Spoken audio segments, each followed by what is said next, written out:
Wythe County Schools release a new capital improvement plan to renovate or rebuild 4 schools. Now, this comes after the Board of Supervisors requested precise details about the school district's vision, including cost, timeline, and the changes that will be made to each of the schools. WSLS 10's Duke Carter has more about the multi-million-dollar project. Just hope that everybody ends up getting a great education. It's a big undertaking that Wythe County students and their families hope will pay off. The superintendent and school board are asking the Board of Supervisors for $60 million over a period of time that will go towards a capital improvement plan that would rebuild or renovate 2 high schools, 1 middle school and 1 elementary school.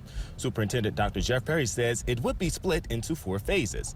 First, begin construction of new George Wythe High School. Second, build new Scott Memorial Middle School and using parts of old George Wythe High School.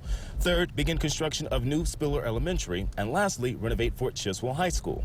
We've actually done some of the simple calculations, and we think it's going to save us in excess of $250,000 a year. Dr. Perry says the school system will ask the Board of Supervisors for about $20 million to fund the first part of the plan, which is constructing a new George Wythe High School. The school board agreed one way to help pay for that would be to increase property taxes by 3.5%, or about $35 a year. Or less than a Big Mac meal each month, we would be able to build a new high school.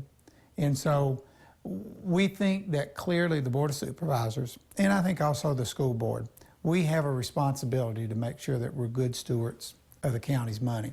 Now, some parents we talked to said the tax increase would be worth it if it meant better facilities for the students.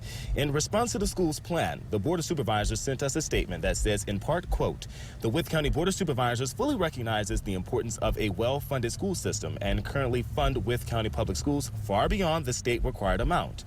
Superintendent Perry says he plans to meet with members of the Board of Supervisors tomorrow to discuss the capital improvement plan and ways to fund it. In Wythe County, Duke Carter, WSLS 10.